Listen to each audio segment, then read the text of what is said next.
Dinosaur का अंडा part 6। Rameshwar और डायनोसर दोनों का घर लौटना भीमेश ने देखा।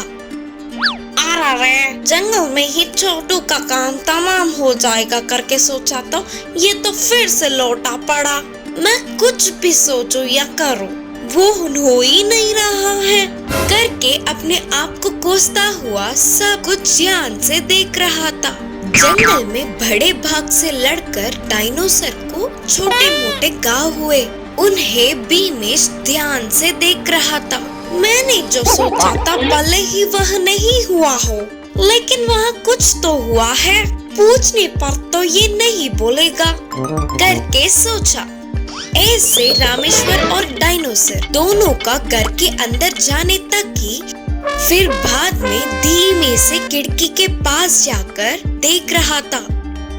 तब रामेश्वर दवा लेकर डायनोसर के घावों पर लगाते हुए, छोटू मैंने तुझसे कहा था कि तू जंगल में न आए, लेकिन तूने मेरी बात नहीं मानी। देख अब क्या हुआ उधर। भले ही तू उधर का ही है, लेकिन उधर के लोगों को तू अभी नहीं जानता।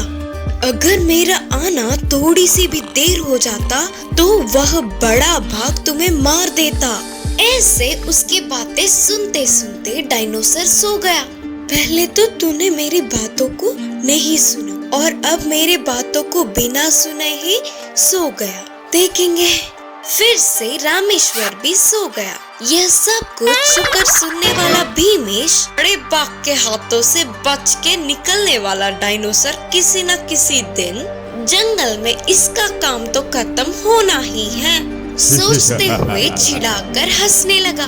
जंगल में एक बड़ा डायनोसर गुस्से से आग बबूला हो रही थी और अपने अंडे को हर जगह ढूंढती रही। साथ ही साथ रास्ते में दिखा हुआ हर एक जानवर को एक एक लात मारती हुई जा रही थी। यह बात जानकर बड़ा बाघ भागते हुए डायनोसर के पास पहुंचा। रुको दोस्त रुको, तुम्हारा अंडा कहाँ है ये मैं जानता हूँ। तुम जानते हो कहाँ है वो, जल्दी बोलो। बोलते हुए उतावली हो रही थी बड़ा डायनोसर। अब तुम्हारा अंडा बच्ची हुई, यह बात तुम्हें कैसे पता? वो परसों ही उसने अपने साथ डायनोसर के बच्चे को लाया था। एक इंसान के साथ डायनोसर का बच्चा कैसे हो सकता है करके मुझे शक हुआ। बेचारी उसकी माँ पता नहीं कितना दुखी होगी करके उसे अपने माँ के पास भेजने की कोशिश की मैंने, लेकिन उसने मुझ पर ही कुल्हाड़ी से हमला करके तुम्हारे बच्चे को साथ ले गया। बोलकर अपने बातों से डायनोसर को उकसाकर चढ़ा रहा था। क्या मेरे बच्ची को उठाने के साथ ही मदद करने वाले तुम पर भी हमला किया क्या उसने? उसे तो खत्म कर दूंगी करके बोलते हुए जोर से चिल्लाने लगी। ऐसे उसकी चाल कामयाब होने पर बड़ा भाग खुश हुआ। फिर बड़ा डायनोसर और बड़ा भाग दोनों ही रामेश्वर के लकड़ियां काटने वाले जगह पर आकर उसकी राह देखने लगे। रामेश्वर डायनोसर के पसंद के आहार लाता है और वो उन्हें खा लेती है।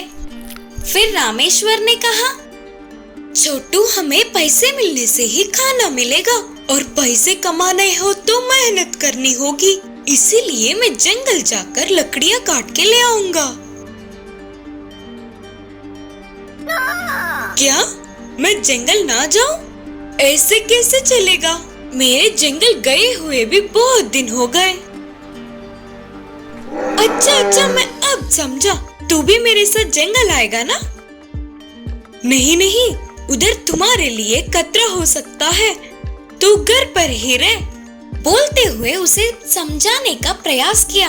रामेश्वर के कितना भी बोलने पर डायनोसर ने नहीं सुना। इससे उसे छोटू को अपने साथ ले जाना पड़ा।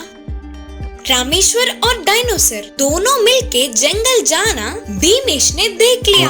आहा, रामेश्वर तो उस डायनोसर को साथ लेके जंगल जा रहा है। मेरे इतने प्लान करने पर भी ना होने वाला अब भगवान इस प्रकार पूरा करेगा।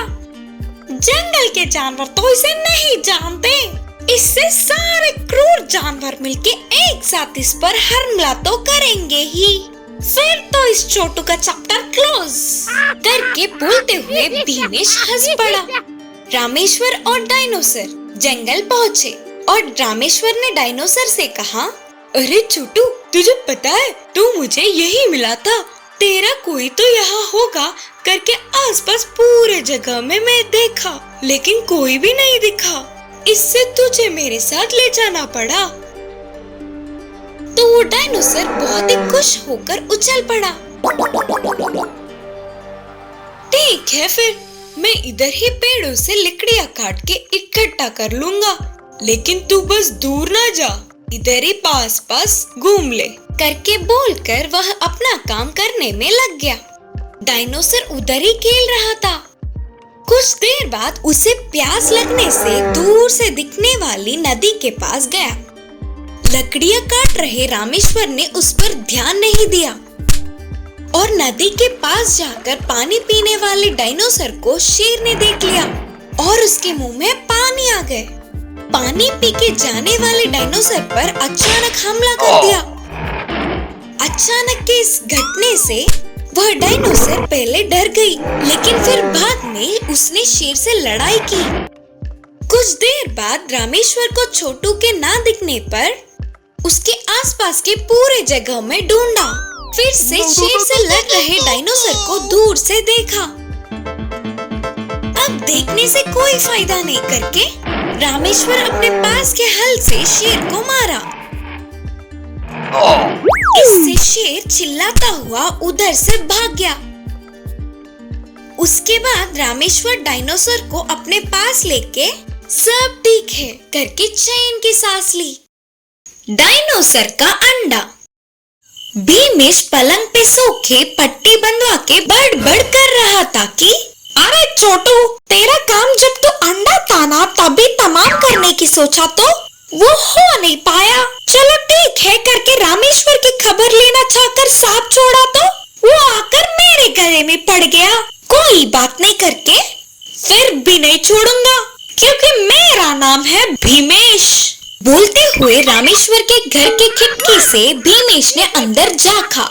भीमेश को अंदर रामेश्वर और डायनोसर दोनों हंसते हुए दिखे।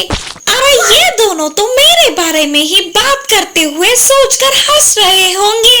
फिर भी नहीं छोड़ूंगा क्योंकि मेरा नाम भीमेश। फिर से घर आकर सोकर सोच में डूब गया। आइडिया! भले ही मैं कुछ नहीं कर सका, कल सुबह उन दोनों को बड़े के सामने खड़ा करके उस रामेश्वर और उस छोटू की खबर लूंगा। बोलकर प्लान बना के आराम से सो गया। उसी रात को दो चोरों ने उस गांव में प्रवेश किया और धीरे धीरे एक एक घर में घुसते गए। जितने मिले उतने पैसे और सोना लूटते रहे। भीमेश के घर भी जाकर उसके पैसे और सोने को लूटकर अपनी पोटली में बांधा। तभी किसी चीज की आवाज होने पर डायनोसर ने उन्हें देख लिया। अरे अरे, वो तो कोई विचित्र जानवर है, उसने हमें देख लिया। अरे पागल, जोर से मत चिल्ला, किसी ने देख लिया तो हम मर जाएंगे, उसे हम नहीं मिलेंगे, चल भाग। बोल के दोनों चोर गलियों में भागने लगे। तभी डायनोसर भी चिल्लाता हुआ उनके पीछे भागने लगा और उन दोनों चोरों को पीटकर उन्हें एक पेड़ से बांधा। सुबह होने के बाद चोरों को पकड़वाने वाले डायनोसर के बारे में जानकर गांव के बड़ों ने रामेश्वर और छोटू की बहुत तारीफ की और रामेश्वर को इसका इनाम भी दिया गया। कुछ ही देर बाद ये सब ना जानने वाला भीमेश उसी गांव के पंचायत के पास आकर झगड़ा करने लगा। आप सब एक साथ से अनजान हो, सुनो, रामेश्वर के घर में एक बड़ा सा विचित्र जानवर है। उसे देखने पर तुम सब लोग डर के भागने लगोगे।